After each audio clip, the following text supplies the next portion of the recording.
तो RBI monetary policy committee की बैठक शुरू हो रही है और इस बार क्रेडिट पॉलिसी से क्या उम्मीद रखनी चाहिए? क्या अपना वो रुख बदलेंगे? रेट पे कोई टिंकरिंग हो सकती है या नहीं होगी? क्या होगा? इन सब पे बातचीत करेंगे। हमारे साथ एसबीआई के group chief economic adviser Saumyakanti Ghosh ji जुड़ चुके हैं। सौम्यकांति सर, बहुत बहुत स्वागत है। आपने एसबीआई के हमने एक रिपोर्ट पढ़ी, स्पेशल रिपोर्ट है, उसमें आपने एक वर्ड यूज़ किया कि इंडियन मार्केट इमर्जिंग मार्केट में नोटेबली एक्सेप्शन में आता है, जो कि पॉलिसी अगर रेट की टर्म्स में समझा जाए तो इसका क्या मतलब है सर? देखिए, गुड मॉर्निंग। देखिए, हमने कोशिश किया कि लास्ट 15-20 साल में देखना कि एडवांस इकोनॉमी में जब रेट काट और हाइक होता है उसके साथ आपका डेवलपिंग इकोनॉमी सेंट्रल बैंक का कोई रेट काट का कोई सवाल है कि नहीं। तो हमने देखा कि अगर आप लॉन्ग पीरियड देखें, बहुत सारे सेंट्रल बैंक्स लेके एडवांस सेंट्रल बैंक देखे और इमर्जिंग इकोनॉमी सेंट्रल बैंक देखे, तो इसमें एक बहुत बड़ा कॉजलिटी है। अगर एडवांस इकोनॉमी का रेट बढ़ाते हैं नहीं तो घटाते हैं, उस पे इमर्जिंग इकोनॉमीज फॉलो करते हैं। लेकिन इसमें एक दो एक्सेप्शंस है। एक एक्सेप्शंस इंडिया है, फिलीपींस है, जो क्या जिसके जो सेंट्रल बैंक है उसके साथ एडवांस इकोनॉमी रेट काट और इंक्रीज का उतना ज्यादा स्ट्रॉन्ग कोरिलेशन नहीं है। तो ये सबसे इंपॉर्टेंट चीज है। और इसमें एक चीज और भी उखल के आ रहा है। उसपे क्या होता है, जब यूएस रेट हाइक करते हैं तब सेंट्रल बैंक ऑफ इंग्लैंड भी रेट हाइक करते हैं। तो हमने देखा कि अगर इंडिया का रिजर्व बैंक को देखें, इंडिया का रिजर्व बैंक सोच समझ के जब domestic conditions are ideal for a rate cut और अ रेट हाइक तभी उसको रेट डिसीजन लेता है। और वो फिलहाल उसके साथ कोई स्ट्रॉन्ग कोरिलेशन नहीं है यूएस फेड का रेट डिसीजन का। जी, तो अब इसको कॉन्टेक्स्ट में समझते हैं। फेड की बैठक में अनुमान लगाया जा रहा है कि जून में शायद हो सकता है। शायद इसलिए क्योंकि वहाँ पे ऑड इवन का जो फार्मूला लोग लगाते हैं अनुमान, उसमें 50% से नीचे लोग उम्मीद कर रहे हैं कि जून में भी शायद ना हो, क्योंकि वहाँ की जो जॉब मार्केट है, जो अनएम्प्लॉयमेंट का रेट है और जो इन्फ्लेशन है, अभी उतना कंफर्ट नहीं दे रहा फेड चेयर को। तो हमारी जो पॉलिसी आने वाली इस कॉन्टेक्स्ट में वो क्या कर सकते हैं? वो अपने रुख में कोई बदलाव करेंगे या एज इट इज छोड़ देंगे, या चूंकि हम लोग अलग चल रहे हैं, एक्सेप्शनल है, तो क्या हम कोई फैसला कर सकते हैं? देखिए, अभी जून में तो मुझे नहीं लगता कि जून में कोई रेट का डिसीजन आरबीआई लेंगे, क्योंकि जून 4 इलेक्शन रिजल्ट्स आएंगे। आई थिंक जून 5 से मॉनेटरी पॉलिसी का डिसीजन है, तो जून में भी शायद स्टेटस को रहेंगे। जो इन्फ्लेशन ट्रेजेक्टरी और यूएस का मैं एक बात बोलना चाहता हूँ, यूएस इलेक्शन आपको नवंबर में है।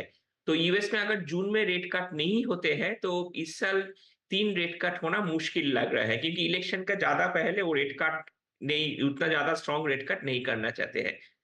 लेकिन इंडिया का अगर सवाल है, इंडिया को इन्फ्लेशन ट्रेजेक्टरी अगर देखे, अगले साल जो असम्पशन है कि 4.5% इन्फ्लेशन एवरेज रहेंगे, और हमारा उम्मीद है कि जुलाई तक इन्फ्लेशन रेट 3% तक आ जाना चाहिए। अगर आप ट्रेजेक्टरी देखें, जुलाई और अगस्त पे इन्फ्लेशन 3 से 4% के बीच रहेंगे। तो ये जुलाई और अगस्त का जो इन्फ्लेशन डेटा अवेलेबल है वो आरबीआई को अक्टूबर में अवेलेबल होगा। तो उसी हद तक चलते मुझे लगता है कि आरबीआई का जो फर्स्ट रेट कट होगा वो Q3 FY25 में होने वाला है, सितंबर अक्टूबर में जो पॉलिसी आएगा। तो उसका मतलब ये हुआ कि अगर ये एक्चुअली होता है तो उसका मतलब यही होगा कि जो रेट डिसीजन आरबीआई का है वो फेड से इंडिपेंडेंट होगा, क्योंकि फेड का रेट कट जून में होगा क्या नहीं पता नहीं। अगर जून में भी होता है आरबीआई का, समझ लीजिए कि अक्टूबर में होता है, उसके साथ 4 महीने का गैप रहेंगे। तो उसी चलते मुझे लगता है कि it will be completely domestic data dependent RBI का जो रेट डिसीजन होगा। तो अभी जो इस हफ्ते पॉलिसी वाली है, क्या इसमें कमेंट्री में कोई चेंज हो सकता है क्या? कमेंट्री में अभी चेंज नहीं रहेंगे, क्योंकि अभी तो फिलहाल 2 महीने ज्यादा कुछ पॉलिसी इलेक्शंस के वजह से कुछ पॉलिसी डिसीजंस नहीं होने वाला है। तो आरबीआई जो ऐसे लिखते हैं कि वो मॉनसून के ऊपर डिपेंड करेंगे। शायद उनका जो ग्रोथ फोरकास्ट है, जो ग्रोथ फोरकास्ट इस साल आएंगे, वही सबसे इंटरेस्टिंग रहेगा कि अगले साल ग्रोथ फोरकास्ट तो कितना देखते हैं, क्योंकि आरबीआई गवर्नर ऑन रिकॉर्ड बोला है कि 7% ग्रोथ रेट नेक्स्ट ईयर। और इस साल का जो ग्रोथ रेट आने वाला है उसमें कुछ डिविएशंस आते कि नहीं, क्योंकि जो फोर्थ क्वार्टर का जो ग्रोथ रेट का नंबर्स अभी चल रहे हैं, हमारा अभी जो लीडिंग इंडिकेटर्स ट्रैकिंग कर रहे हैं 7.5% के आसपास देखा रहा है एटलीस्ट। उसका मतलब कि पूरा साल का मिला के जो आरबीआई प्रोजेक्शन, जो गवर्नमेंट ऑफ इंडिया का प्रोजेक्शन है 7.6%, वो शायद 7.9% तक आराम से जा सकते हैं।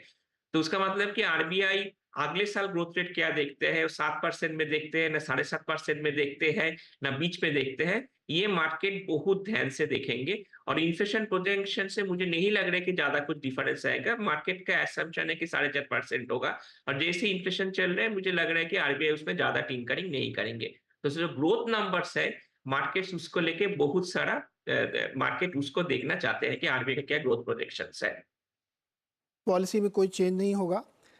ये सितंबर अक्टूबर के आसपास जो थर्ड क्वार्टर की आएगी वहाँ पे जाके चेंज हो सकता है, और फेड से कोई क्यू लेगा ये बिल्कुल भी ज़रूरी नहीं है। सर, दो चीज़ें और हम आपसे समझना चाहते हैं। एक, ये गोल्ड में इतनी ज़बरदस्त तेज़ी बनती जा रही है, 2270 टच कर लिया इसने। खबरें कि शायद सेंट्रल बैंकर्स भी कहीं कहीं बाइंग हो रही है बहुत ज़्यादा। आपको क्या लगता है गोल्ड का इतनी तेज़ी क्यों हो रही है? देखिए, गोल्ड तेजी होने से आपको जो इम्पोर्टेंट चीज है कि आई थिंक काफी सारा अभी रिस्क एवर्शन चल रहा है, काफी अनसर्टेनिटी है ग्लोबल रेट डायनामिक्स को लेकर। तो वो एक डिसीजन है, उसी टाइम में गोल्ड का प्राइस बढ़ते हैं। और मुझे लग रहा है कि अभी सेंट्रल बैंक्स क्या करेंगे, यूएस क्या करेंगे, बाकी एडवांस इकोनॉमी, किसी का उसमें कोई नो सर्टेनिटी इज देयर। तो जब तक अनसर्टेनिटी रहेगा तब तक गोल्ड प्राइसेस ऐसे ही बढ़ते जाएंगे।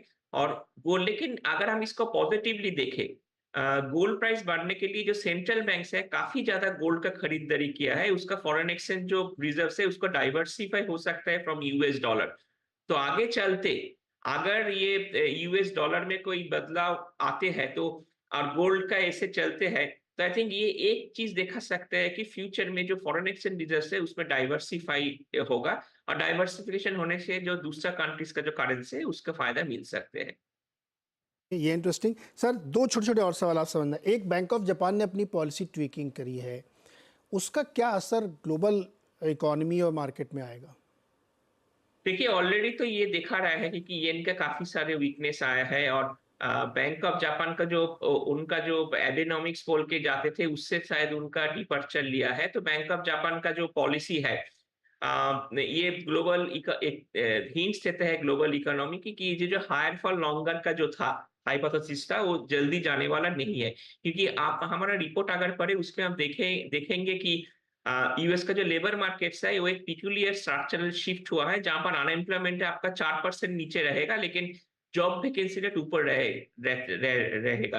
तो ये दोनों एक्चुअली इनकम्पेटिबल है। अगर अनएम्प्लॉयमेंट नीचे रहते हैं कि जॉब वैकेंसी रेट आपको कम आना है, तो ये जो इसके लिए यूएस जॉब मार्केट्स इतना टाइट चल रहा है। और हम लोग देखा है कि अगले 1 साल और 1.5 साल तक 2025 तक यूएस जॉब मार्केट में ज्यादा चेंजेस नहीं होगा। अगर ज्यादा चेंजेस नहीं होगा, इसके लिए यूएस फेड का जो रेट कट का जो सवाल है उसमें अनसर्टेनिटी है। ये आपका क्वेश्चन का जवाब देते हैं कि गोल्ड का प्राइसेस क्यों बढ़ गया है। और एक चीज जो मैं बोलना चाहता हूँ वो काफी इंटरेस्टिंग है, वो भी हमने बोला है नोट में। कुछ दिन पहले चाइना के साथ यूएस यूएस का जो करंट रेजिम है वो कुछ चेंज करना चाहते हैं। आई थिंक यूएस चाइना में कुछ पैचअप होना चाहते हैं, क्योंकि यूएस का जो इलेक्शंस है वो काफी इंटरेस्टिंग है। बहुत सारे रिजल्ट देखा रहा है कि ट्रम्प शायद बहुत कांटे का टक्कर है करंट प्रेसिडेंट से। तो ये सब देखते हुए अभी यूएस चाइना का एक पैचअप का भी चल रहा है, वो भी काफी इंपॉर्टेंट है। बिकॉज चाइना का जो ग्रोथ रेट है वो काफी लो है, और चाइना का जो ग्रोथ प्रोजेक्शन है अगले डिकेड का वो ज्यादा प्रॉमिसिंग नहीं है। तो ये सारे चीज एक नया जियोपॉलिटिकल के तरफ दिखाता है जो अनसर्टेनिटी में भरा हुआ है। एक तरफ यूएस चाइना का रिलेशनशिप शायद फिर से रिडिफाइन होगा, एक तरफ बैंक ऑफ जापान उनका जो पुराना जो था 0% उससे उन्होंने रिविजिट किया। यूएस लेबर मार्केट अभी टाइट है। इंडिया, इसका बीच पे इंडिया का ग्रोथ रेट सबसे ज्यादा है। और एक भी इंटरेस्टिंग चीज होगा, इलेक्शन रिजल्ट्स का ठीक पहले 31 में आपका पूरा साल का ग्रोथ नंबर्स आ जाएगा। तो तो सारे चीज मिला के मुझे लगता है कि जो मैं लास्ट टाइम भी आपको बोला था कि we live in interesting times, और ये टाइम्स इंटरेस्टिंग बनेंगे। लेकिन इसमें एक ही चीज है कि अनसर्टेनिटी के वजह से ये आपका जो रिस्क ऑफ सेंटिमेंट है गोल्ड का प्राइसेस में इतना, ये सारे बरकरार रहेंगे। लेकिन हमको ये पॉजिटिव इसमें लेना होगा कि अगर गोल्ड प्राइस बढ़े, जो आपको बोला, उसमें हो सकता है कि हमारा जो फॉरेन एक्सचेंज रिजर्व है उसमें ज्यादा डाइवर्सिफिकेशन आए in terms of alternate assets. ये बड़ा इंटरेस्टिंग आपने याद दिला दिया सर। 31 को जीडीपी का नंबर आएगा और उसके बाद फिर रिजल्ट आएगा। मार्केट के लिए कई सारे बड़ा इंटरेस्टिंग टाइम होने वाला है। एक लास्ट क्वेश्चन सर आपसे। क्रूड हमारे लिए एक प्रॉब्लम हमेशा रहा इंडिया के लिए। अब जियोपॉलिटिकल रीजन से कुछ ग्रोथ प्रोजेक्शंस हैं, कुछ ओपेक वाले उसको सप्रेस कर रहे हैं प्रोडक्शन को, जिससे कि प्राइस जैकअप हो सके। ये सब चीज़ें मिला के क्रूड नेट क्रूड ऊपर है, $88 के आसपास चल रहा है। और हमारे मानसून का भी हमको पूरी तरह से पता नहीं कि किस तरह से पैन आउट होगा। क्या ये कोई रिस्क है हमारे लिए? देखिए, जब तक क्रूड ये 90 का ऊपर नहीं जाए तो हमारे लिए उतना रिस्क नहीं होना चाहिए। और एक ही इसमें है कि आपने अगर कुछ ये भी हमने एक 2-3 लास्ट रिपोर्ट ने उसको मुझे रिपोर्ट में हमने बोला था कि गोल्ड का जो ये है ये 90 में ये जो रेंज है इसमें जो मिडल ईस्ट इकोनॉमीज है, सऊदी अरेबिया, वो सोचते हैं कि that is good for them in terms of better profit margin. तो मुझे नहीं लगता है कि गोल्ड सॉरी क्रूड और ज्यादा ऊपर जाएंगे, रेंज बाउंड रहेंगे। और जब तक गवर्नमेंट प्राइसेस नहीं बढ़ाते हैं तब तक ये कंज्यूमर्स इससे इंसुलेटेड रहेंगे। तो ये मुझे लगता है कि क्रूड का प्राइसेस नीचे, बहुत नीचे जाना थोड़ा सा मुश्किल लग रहा है। लेकिन अगर इसका 80 से 90 के बीच में भी रहे वो भी ठीक है, क्योंकि आरबीआई का जो असम्पशंस रहते हैं ये 85-90 के बीच में ही रहते हैं। और ये असम्पशंस हमको पता चल जाएंगे ये जो फिफ्थ जो पॉलिसी आएंगे उसमें आरबीआई क्लियरली लिखेंगे उसका क्रूड का क्या असम्पशंस है। इंटरेस्टिंग टाइम आगे आने वाला है सर, और बहुत सारी चीज़ें इस 2024 में घटने वाली हैं। चुनाव भी बहुत इंपॉर्टेंट, भारत का भी और उसके बाद यूएस का भी। ट्रम्प साहब कई प्राइमरीज जीत चुके हैं और वो कई कड़े टक्कर देते हुए दिख रहे हैं। सौम्या सर, बहुत बहुत शुक्रिया हमारे साथ जुड़ने के लिए और 3-4 इश्यूज़ पे बिल्कुल क्लैरिटी के साथ दर्शकों को समझाने के लिए कि इसका मतलब क्या है और क्या होने वाला है। बहुत बहुत शुक्रिया सर हमारे साथ जुड़ने के लिए। धन्यवाद। तो ये स्थिति थी क्रूड की, गोल्ड की। आरबीआई पॉलिसी में क्या होने वाला? भाई कुछ नहीं होने वाला है, वो एज इट इज़ रहेगी। वो थर्ड क्वार्टर तक आसपास जाके कुछ होने वाला है। गाबा सर अभी हमारे साथ जुड़े हुए हैं। गाबा सर, क्रूड या गोल्ड में से कोई चीज़ आप ट्रेड करते हैं क्या? ये मैं नहीं करता, बिल्कुल। देखता है, इतना मेहनत करता हूँ 16 से 18 घंटा, शाम को भी करूंगा तो सोऊंगा कब? और कभी कभी आशीष सुबह को 7 बजे बुला लेते हैं। कोई आज ही 1:30 बजे 1 बजे बुलाते हैं चाचा भतीजा के लिए। चलिए।